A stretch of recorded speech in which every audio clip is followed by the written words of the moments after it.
Joining me now is the spokesperson for the State Department, Tammy Bruce. Tammy, great to see you.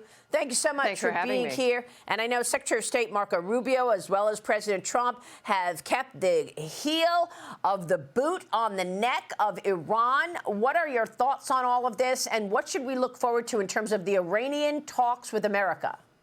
Well, Masi is just such an inspiration. It's great that you had her on. And it reminds us of the nature of what's at stake here. Well, what we do know, of course, is that President Trump has reimposed the maximum pressure campaign that he started in his first term against Iran, and it's having an impact. Really, their economy is being crippled by this. And the president sent a note saying, you've either got to negotiate with us, make a deal, or the military will be used. It was, I think, a very strong letter, as it was reported.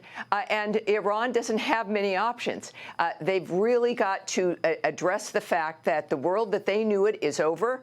President Trump is back. America has the world's top diplomat in Marco Rubio, our Secretary of State. And, of course, also we're changing the nature of their ability to sell their oil around the world. We've issued sanctions against a Chinese company for purchasing Iranian oil, $500 million worth at least, and certainly other entities in China who are helping to facilitate the sales of oil from Iran. So we're serious. They know the president is serious. Marco Rubio is serious. And they are going to have to come to the table to deal with the world now that will not put up with the nature of what it has done, not just to the Middle East, but to the world as a whole. Tammy, I think you just hit on something so important that I want to drill down on, and that is that the president has imposed sanctions on Chinese companies for their role in terms of the Iranian oil shipments. Talk to us about the relationship between China and Iran, because I feel like this time around, President Trump's second term, he's dealing with a much more intertwined relationship between those hostile nations. I'm talking Iran, China, Russia, and North Korea. How do you see it? Yes, exactly. And so we've seen this. There's been a lack, let's say, of law and order around the world for a number of years now. Donald Trump's return to being the world's leader, if you will, has made it very clear that the status quo is no longer allowable. And, of course, China, as I've noted, sanctions against a Chinese company and individual entities and individuals who are making this possible, right? Iran is making money through the sale of its oil. We have sanctions on that framework, and we're acting on those sanctions. So this sends a message not just to China, but to the rest of the world. But it tells you something about the nature of the choices that have been made. The entire world is harmed by these arrangements. The entire world knows that Iran is, as a state, the world's really largest state sponsor of terror around the world, certainly in the Middle East, that these things have got to change as we work to stop wars that Iran is helping facilitate, as we work to stop the carnage, not only in Russia and Ukraine, but certainly in the Middle East with Israel and what it has faced at the hands of Iran. So we're making very good progress with diplomacy and outreach, and that's what you see from this administration. Yeah, you sure are, Tammy. Thank you for your leadership there. Look, Roger Robinson, who worked in the Reagan administration, has been on this program many times, and he has pointed out that there are 40 publicly traded Chinese companies in America that are primarily responsible for propping up the Iranian economy. I'm just wondering if there is a capital markets lever to pull here for the administration. He says all included in Wall Street investment products like ETFs. And he says, where are the required U.S. capital market sanctions against those Chinese companies? But there you go. President Trump did it, putting those sanctions on those Chinese companies. Will there be further action? As those companies trade freely on our exchanges, Tammy, and, ordinary investors are buying those stocks, and what are they doing? They're funding the expansion of the CCP in Iran. Well, of course, what I can't comment on is the nature of what is in the hands of the White House, and certainly when it comes to sanctions, the Treasury Department. But we now realize that with an administration that is not just willing to take action on behalf of America, it's their mission. It's why President Trump is in office, and we've gotten a full administration. Every department understands the nature that we've got a window here to change the trajectory that has destroyed destroyed so many people's lives around the world, and you don't have to do it with boots on the ground.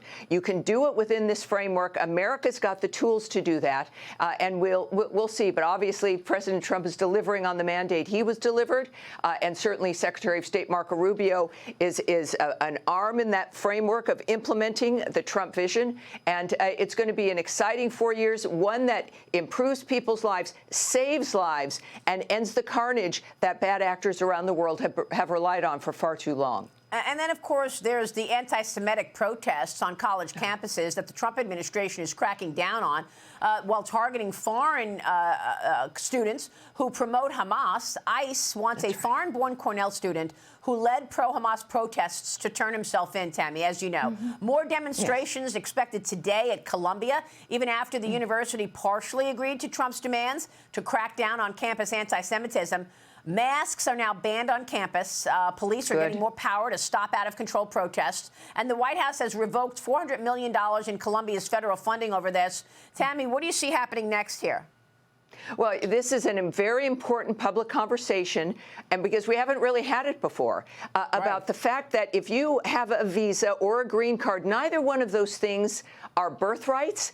You are not entitled to them as you come into this country. Every sovereign nation has a right to decide who gets into their nation and who is allowed to stay. If you are a foreign student, or you're coming in on a work visa, or even if you need a visa even to be a tourist, but if you lie to the consulate offices to get that visa, if you were to say, as an example, that you're going to come into this country to demonstrate on behalf of Hamas, or to espouse Jew hatred, to shut down educational buildings, to commit crimes, we never would issue you that visa. And if you end up doing that when you're here, we will take action to keep America safe and strong, and to make sure American families and students and universities are not held captive by that kind of activity. So Americans haven't really maybe thought about, we haven't had to talk about it like this, but the fact is, a visa is a privilege. Being in this country, if you have a green card, which stems from essentially a visa, that too is not something anyone is entitled to. These are privileges. And we will make sure that if you're in this country, and hopefully you're here because you know this is the greatest country on earth, we want to keep it that way. And we are looking out for the American citizen, for the American families, and for this country, so that we can remain a country that people want to come to. And this is the way we're going to do it, in part. Yep.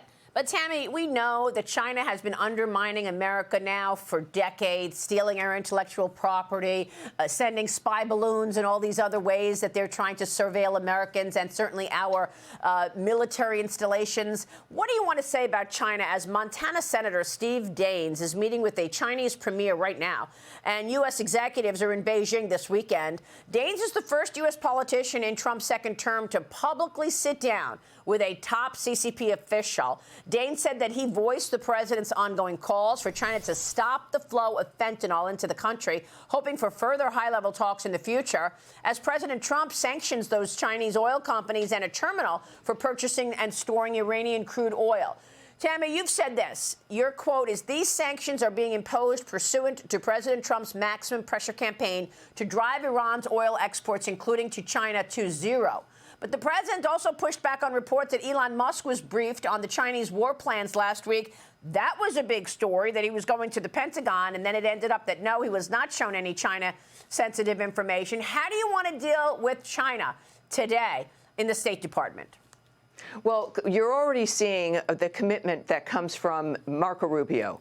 As the Secretary of State, he's really implementing the nature of the Trump vision, that talks can happen. The United States hadn't talked to Russia for 3 years. There was zero communication for two major nuclear powers, for America as the most important and most powerful nation in the world. To not speak to a nation like Russia makes no sense. You have to talk with nations and with leadership to make sure that they understand that you're serious. They know that President Trump's serious, but this is a matter of making sure nations understand what's at stake, what we're capable of doing. The sanctions, certainly on Iran, are dealing with them and applying them when it comes to what China's doing regarding Iran's oil. But then, of course, conversations. What we're doing, of course, with the Russia-Ukraine war is talking with both parties. All of those things are underway. It's not just about sticks. It's about really carrots and sticks, making sure that there is an understanding that America is back, that we have a president that is serious about what is possible, but we want solutions. We want these things to end, and that is the approach, and I think you're seeing it right now across the globe at this point. All right, Tammy, thanks so much for being here. We so appreciate it. Great to see you. It's very exciting. Thanks, Maria. Tammy Bruce joining us in Washington. Stay with us. We'll be right back.